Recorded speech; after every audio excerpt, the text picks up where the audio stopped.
Hello and welcome to Perfection IAS. Perfection IAS में आप सभी का एक बार फिर स्वागत है। 50 डेज मेंस 66 बीपीएससी के जो 50 days mains answer writing planner series चल रही है, उस सीरीज़ के तहत आज के 16th वीडियो 16वें प्रश्न को हम डिस्कस कर रहे हैं। इस प्रश्न के उत्तर पीडीएफ फॉर्म में हमारे टेलीग्राम चैनल पर उपलब्ध हैं। उसको डाउनलोड करने के लिए आप हमारे टेलीग्राम चैनल से जुड़ें और दिए गए डिस्क्रिप्शन लिंक में क्लिक करके आप उनसे जुड़ सकते हैं। परफेक्शन आईएएस 66 बीपीएससी मुख्य परीक्षा के लिए ऑनलाइन और ऑफलाइन टेस्ट सीरीज़ कंडक्ट करवा रहे हैं। उनकी अधिक जानकारी के लिए डिस्क्रिप्शन बॉक्स में दिए गए कॉन्टैक्ट नंबर्स पर हमें कॉन्टैक्ट कर सकते हैं। हमारे ऑफिस में आप पर्सनली विजिट कर सकते हैं। तो चलिए शुरू करते हैं आज का 16th क्वेश्चन। ये इंटरनेशनल रिलेशन अंतर्राष्ट्रीय संबंधों पर निहित है और ये जो प्रश्न है वो हिंदी और अंग्रेजी दोनों ही माध्यम में है। पहला भाग जो हिंदी में हम डिस्कस करेंगे और दूसरा भाग इंग्लिश मीडियम में डिस्कस करेंगे। तो प्रश्न है कि क्वाड क्या है। तो रिसेंटली आपने देखा ही होगा कि हाल ही में ऑस्ट्रेलिया, यूएसए, भारत और जापान द्वारा एक समूह बनाया गया, इसका नाम रखा गया क्वाड। ये अंग्रेजी के शब्द, जो अंग्रेजी का एक शब्द है क्वाड्रिलेटरल, आपने पढ़ा होगा, उसी से जो चतुर्भुज क्वाड्रिलेटरल इसे कहते हैं। सो क्वाड्रिलेटरल से क्वाड नाम का शब्द डिक्शनरी, इसका बेसिक अर्थ होता है चार। सो ये क्वाड क्या है, तो ये अंतर्राष्ट्रीय संबंधों में जो एक चीज़ होती है क्वाड क्या है। तो प्रश्न को पूछा है कि पहले आपको बताना है कि क्वाड क्या है, उत्पत्ति कैसे हुई, तो इसका एक बैकग्राउंड देंगे। ठीक है, जापान के प्रधानमंत्री शिंजो आबे का इसका क्रेडिट दिया जाता है, खासकर कि जब ऑस्ट्रेलिया और सुनामी उस क्षेत्र में आया था तो इन चारों देशों ने मिलकर काम किया था और इसी वजह से उस समय भी इसका एक जो है अनुरूप रखा गया था। अब उसके महत्व एवं संबंधित चुनौती, यानी कि चार अलग अलग प्रश्न में इसको बांटा गया है। बहुत ही क्लियर कट क्वेश्चन है, आपको चारों अलग अलग पार्ट को एक एक करके कैटर करना है। अंतर्राष्ट्रीय संबंध के विषय में आप बैकग्राउंड चाहे तो जिस तरह का दे सकते हैं, लेकिन इररिलेवेंट नहीं होना चाहिए और करंट से अगर जोड़ के दें तो आप बहुत अच्छा कि लिख सकते हैं कि हाल ही में क्वाड समूह के चार अलग अलग विदेश मंत्रियों उधर के समिट लेवल की टॉक हुई। उन विदेश मंत्रियों के बैठक में नए क्वाड का प्रारूप, उनके एम्स ऑब्जेक्टिव्स को रखा गया है।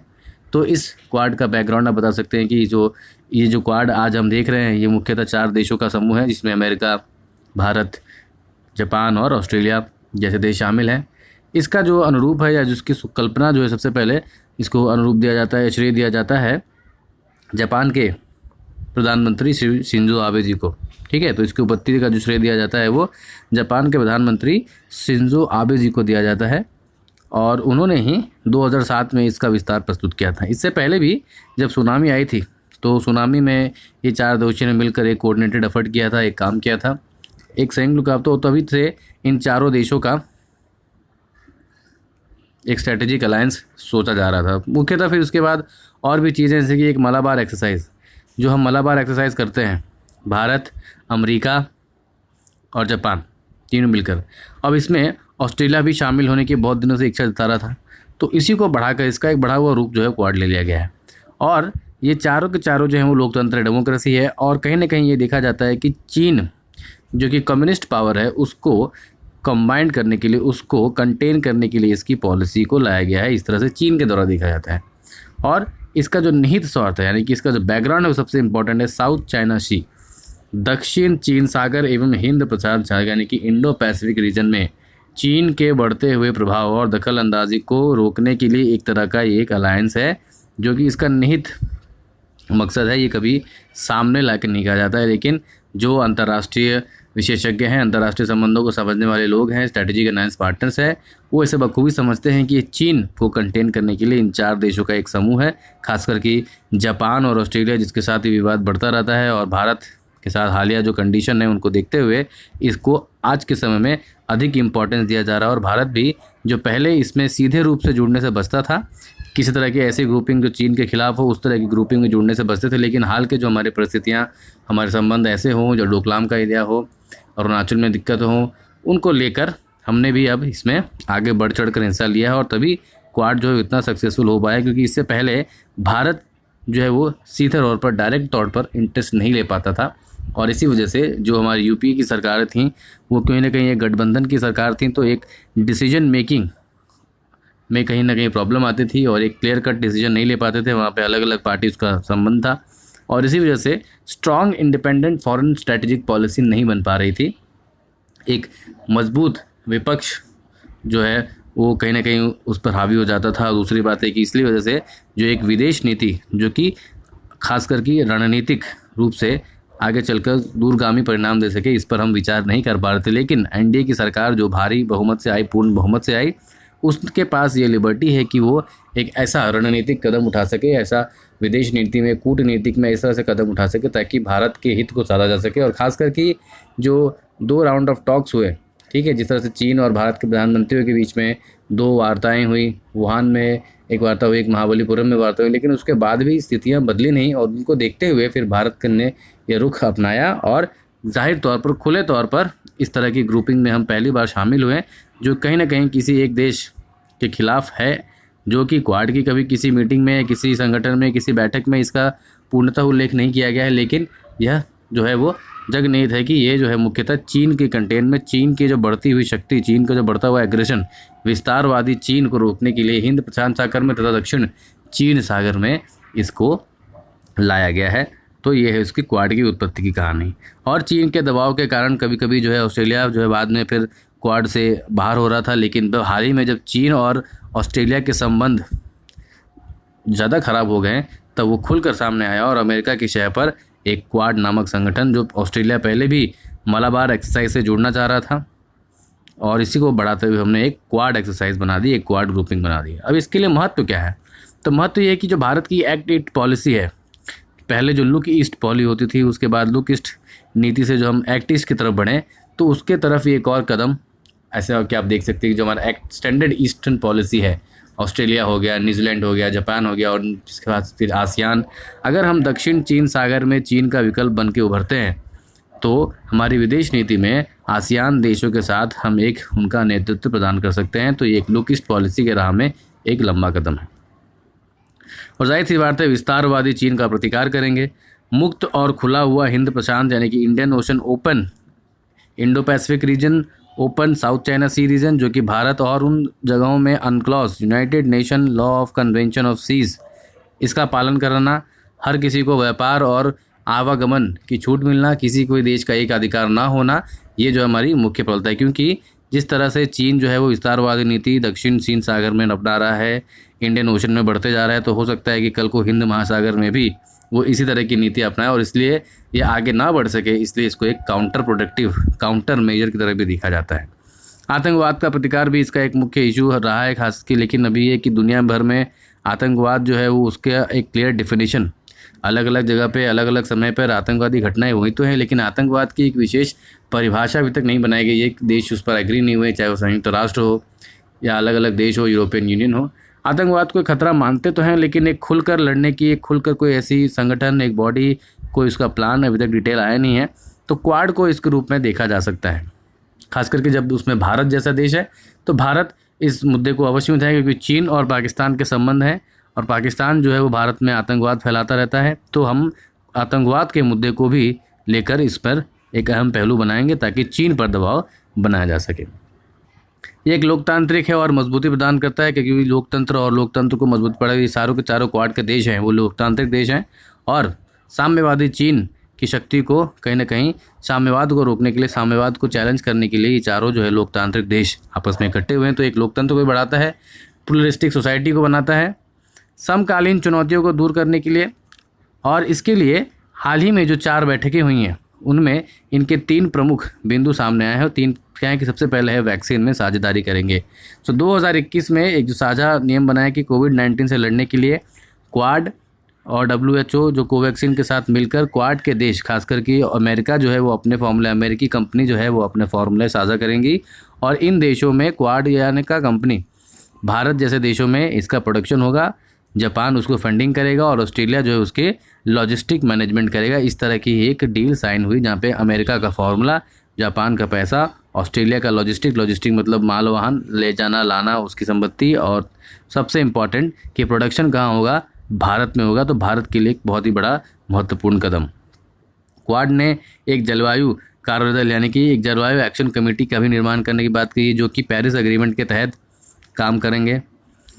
क्वाड महत्वपूर्ण और उभरती जो है वो इंटरनेशनल टेक्नोलॉजी प्रौद्योगिकी समूह के लिए भी बहुत उत्पन्न होने वाला है। उसने एक अलग से टेक्नोलॉजिकल रिसर्च, प्रौद्योगिकी रिसर्च एंड डेवलपमेंट पर, खास करके 5G जैसे टेक्नोलॉजी पर काम करने के लिए एक रिसर्च सेक्टर किया है। चीन की हुआई कंपनी के विपरीत क्या उसके कंपटीशन में एक नई 5G टेक्नोलॉजी प्रोवाइडर और 5G एक्सेस, जिसका दावा जो है वो D10 जो कि यूके के प्रधानमंत्री बोरिस जॉनसन ने कहा कि डेमोक्रेटिक D10 देश साथ में आए और चीन के हुआई के बदले में एक नई 5G टेक्नोलॉजी को डेवलप करें ताकि चीन का जो प्रभाव है उसमें कम हो सके। अब अच्छी बातें तो होंगी, लेकिन क्वाड की कुछ चुनौतियां भी हैं। चुनौतियां क्या हैं? सबसे पहले चुनौती है कि उसका जो है उद्देश्य है वो कोई स्पष्ट नहीं है। स्पष्ट मुख्यतः इसको ये देखा जाता है कि चीन के खिलाफ 4 अलग अलग लोकतांत्रिक देश आपस में खड़े हो गए, लेकिन और सबके हितों में आपस में टकराव है, तो कोई एक विशेष क्लियर प्लान दिखता नहीं। हालांकि अभी हालिया मीटिंग में हमने एक प्लान डिस्कस तो किया है, लेकिन ये कब तक एक स्टेबिलिटी बनाई रहेगी, इस पर जो है वो सोच विचार करने का मुद्दा है। समुद्री केवल और केवल एक हिंद महासागर और Indo Pacific region South China Sea तक ही लिमिटेड रह गया है। इस समुद्र के ऊपर, यानी कि जिसको कहते हैं कि समुद्र से अलग हटकर कोई और साझेदारी इसमें आगे के समय में कुछ दिखाई नहीं दे रही, और इसमें इस पर कार्य करने की आवश्यकता है। ठीक है। दूसरा, क्षेत्र में जो है वो भारत की प्रमुखता है, क्योंकि भारत जो है वो किसी भी समूह में, जो क्वाड समूह का जो सारी परियोजना है वो भारत इंडिया सेंट्रिक है। तो ऐसा हो सकता है कि कभी कल को अगर बाकी और देशों के चीन के साथ संबंध ठीक हो जाए, खास करके अमेरिका और चीन के जो ट्रेड डील है वो अगर वो साइन हो जाए, तो फिर इसका रेलेवेंस जो है वो कम हो सकता है। बहुत से जो अंतर्राष्ट्रीय संबंधों के जानकार वो कहते हैं कि अमेरिका ने चीन पर अपनी व्यापार नीति को प्रेशराइज बनाने के लिए, एक व्यापार नीति को साइन करने के लिए, प्रेशर बनाने के लिए क्वाड जैसे मीटिंग को हवा दे रहा है। अगर उसकी चीन के साथ व्यापार नीति साइन हो जाएगी, डील हो जाएगी, तो फिर वो क्वाड में उतना इंटरेस्ट नहीं लेगा, और फिर कहीं ना कहीं ये चीज़ें जो है वो अमेरिका के हटते ही ये चीज़ें उतनी प्रभावशाली नहीं रहेंगी। तो आगे की राह क्या है कि एक क्वाड प्लस को बनाने की आवश्यकता है। केवल 4 ही नहीं, उसमें दक्षिण कोरिया को भी लिया जाए, फिलीपींस को भी लिया जाए, न्यूजीलैंड को भी लिया जाए, इंडोनेशिया को भी लिया जाए, मलेशिया, जितने भी जो लाइक माइंडेड कंट्रीज़ हैं साउथ चाइना सी के हो जाए या इंडो पैसिफिक रीजन के, कभी कभी आसियान के साथ भी उसे जोड़ दिया जाए ताकि वो और ज़्यादा प्रभावशाली बन सके और काम कर सके, उससे क्लियर विजन बना सके। और इसीलिए क्वाड को Asian NATO, North Atlantic Treaty Organization, जो अमेरिका ने रशिया के खिलाफ बनाया था, उस तरह से बनने से बचना होगा। हमें किसी देश के खिलाफ नहीं, लेकिन हमें अपने लिए भारत के इंटरेस्ट में, भारत के हितों में आगे बढ़ने के लिए काम करना है, और क्वाड को इसी तरह से यूज़ करना है ताकि वो लोकतंत्र को बहाल कर सके, हिंद प्रशांत सागर में फ्री एंड फेयर आवाजाही या आवागमन की छूट हो, कोई विस्तारवाद की नीति ना फैले, और इसीलिए इसका जो मुख्य कार्य ये होना चाहिए। अपितु अन्य कार्य भी धीरे धीरे आर्थिक सहयोग हो या प्रौद्योगिकी में सहयोग हो, रिसर्च एंड डेवलपमेंट में सहयोग हो, ये सारे सहयोग जो है वो चल सकते हैं। अब इसका हम देखेंगे अंग्रेजी version. What is Quad and how it is evolved? Analyze the significance and challenges related to Quad.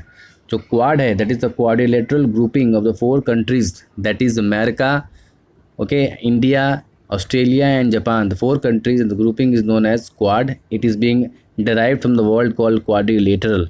And this grouping, or this members of the grouping, are actually being formalized. The basic intention is being seen by the many international experts as opposing the expansionist power of the China, especially in the South China Sea and the Indo-Pacific region, as well as to counter the growing communism in the region area and to maintain a balance of power in that Indo-Pacific region. So, in these questions of international relation, we should be first focusing on the very first part, that is what is Quads. We'll have to divide it, define it. We can also join some recent examples. Recently, there has been a ministerial level meets of the Quad members, the foreign ministers meet of the Quad member, which further set and designated the 3 and 4 basic criteria and the ideologies and the objectives of Quad in the coming future. And then that is why this Quad has become important. It is nothing but it is a organization of these 4 countries, or rather it can be seen the 4 democracies in the Pacific region, the big democracy in the Asia Pacific region, in order to maintain free and fair passage in the Indo-Pacific oceans, and similarly in the South China Sea, to implement the laws of UNCLOS, United Nations Convention of Law of Seas in that area, and free and fair passage, trade, no expansionism, no extremism in that area. And that is basically seen by the China as it's containing of China, but the other 4 countries have never officially included in their objectives to contain China. They include a cooperative partnership and to promote democracy as well as free and fair Indo-Pacific. That is a very, very important line to make, that free and fair Indo-Pacific and South China Sea. How it has evolved? So we have to give certain examples about the evolution, how it got its present form, what are the obstacles, what are the basic criteria, and then we have to analyze two things: significance and the challenges. So we have given the introduction. Now we'll see how it's evolved. So it was evolved basically in the 2007. The idea of evolution can be credited with to Mr. Shinzo Abe, who is the Prime Minister of Japan, okay, ex-Prime Minister of Japan, and in was also evolved during the 2004 tsunami, where these four countries jointly worked in a cooperation to provide various details and various methodologies to help the tsunami region. And similarly, later on, it was developed to form a quad, and then finally, under the pressure of China, Australia somehow showed reluctance and it backed out, and that is why it was not taken into formalization. But with the recent incidents of Ladakh and India being a dominant in that region, this quad taken a shape and Australia has formally joined this group. Traces of this organization can also be seen from the Malabar exercise. The Malabar exercise, in which USA, India and Japan are actually practicing, and then Australia wanted to join this grouping, but somehow due to the Chinese pressure it was not able to join it. But when the relations between Australia and China got further soured, they completely disengaged and made a grouping which was known as the Quadrilateral. Now what is the significance? The very first significance is it is going to strengthening the Actist policy of India. So our lookist policy has turned Actist, and in order to make actually acting toward the east, what we need to provide safety, security and an alternative to China in the South China Sea, and then India is the only power to provide those alternatives, and that is why we are going to provide more and more alternative if we can stand together in the Indo-Chinese region and the Indo-Pacific region. And that is why this quad is going to be providing the alternate leadership in that region, and India will be highly benefited, and our Actist policy is going to benefit it. It will definitely counter the China, because free and fair Indo-Pacific, so whatever aggression it is showing in the South China Sea can be curtailed, especially by the intrusion or by the introduction of the US and the US battleship, US naval ships. This extra agglomeration, intermediation by these Chinese people can be stopped and hindered. Counter-terrorism measures, strengthening the democratic resilience, especially in the countries like Myanmar and many of the Asian countries, South Asian countries, where democracy is not up to that level and communism is spreading. So we can spread out democracy and the better pluralistic and equitable societies. We can address the contemporary challenge. That is why our four ministers sat on and meeting and decided the three basic criteria. And first was the Quad vaccination partnership, in which there were four partners. The USA, United States company, will share their formulas and research. India will manufacture the vaccines. Japan will finance those vaccination program, and Australia will help in the logistics. So this was going to be very, very much important, especially for the Indian pharmaceutical industries. Second, they are working on the Quad climate grouping, where they will be working on the lines of Paris climate change and the Montreal Protocol to bring down the global warming, and how these four countries can help in reduction in the global temperature and the maintaining the climate change adversaries.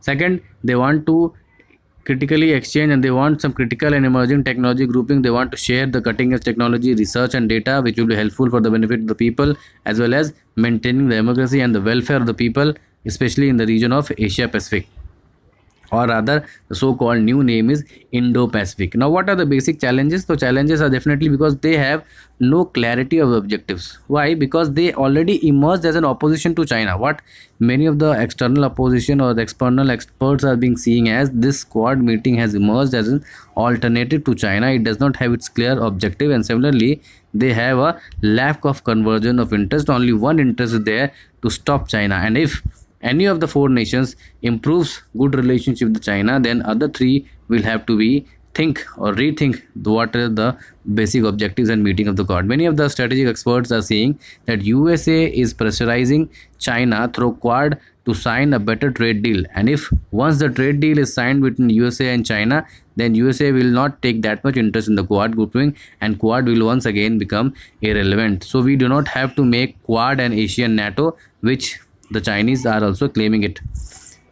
Next, it is only maritime dominated. It does not have any specific policy regarding economic cooperation, democratic cooperation, land to land cooperation. It is just limited to maritime domination and the stop the expansionism of China, especially in the South China Sea region. So we need to expand its territory, make it more objective, define this objective clearly, be it in economic cooperation, technical cooperation, humanitarian cooperation, democratic cooperation, etc.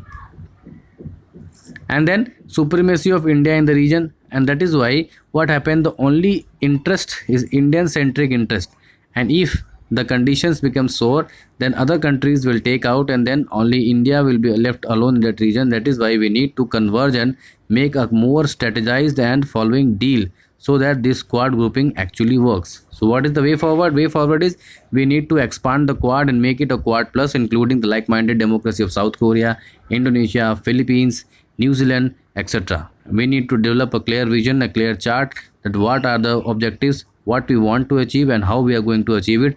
What kind of cooperation, be it mineral extraction, be it the study of the atmosphere, be it the study of monsoon, be it the meteorological survey, be it the survey of the tsunamis, disasters, environmental and the weather condition monitoring. These all can be managed, and the cooperation can be done. Australia and India can cooperate in various other matters as well. And that is why we should stop becoming the Asian NATO, that is the North Atlantic Treaty Organization. We should not act against any other country. Rather, we should promote our own interest and make this Indo-Pacific region more developed, more balanced, and the center of the world politics till the next 100 years, so that India may get benefited. So this was all for today's video. We'll see you in the next video. Till then, stay home, stay safe, and take care of yourself and your family. Bye bye.